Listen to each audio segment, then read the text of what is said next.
每日平均出動超過10次，嗰個9個月裏面都係捉到360幾個黑工。大家都知道澳門黑工係非常之多嘅，黑工咧係朝早咧係上岸，好似操兵咁操啦，走去地盤嗰度，我哋海關嘅防線亦唔同虛設嘅呢啲情況啦。黑工禁之不絕，就連離島新碼頭工地也被議員踢爆，一船一船的黑工每天早上準時登岸，毫不猖獗。過去5年，警方一共查獲889名涉及聘請黑工的雇主，當中只有不到一半成功入罪。對於被指打黑成效低，張國華只強調，警方跟勞工局各司其責，有良好的協調。人力資源佢唔夠嘅時候咧，就會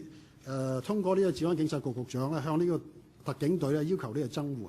係屬於呢個行政違法咧，就由呢個勞工事務局係跟進啦。咁呢個分工分得好清楚。另外，議員關翠杏質疑外雇拿着旅遊簽證入境，一找到工作就可以辦理工作簽證，這樣的漏洞延伸不少社會問題。對呢啲嘅外籍人士係冇符，你係冇辦法㗎。佢嚟到我就換啦，就還是你係特別開綠燈俾佢哋，做咩揸雙程證嚟嘅人，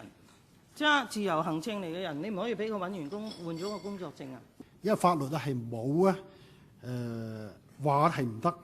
咁澳門呢個地方咧係對呢啲外籍嘅遊客咧係嘅處理手法就係咁樣。張國華又說，根據內地部門的相關規定，內地勞工必須持有雙程通行證，才能獲得工作逗留許可。RTV 衛視蔡佩信、江朝東、陳建堯華澳門報道。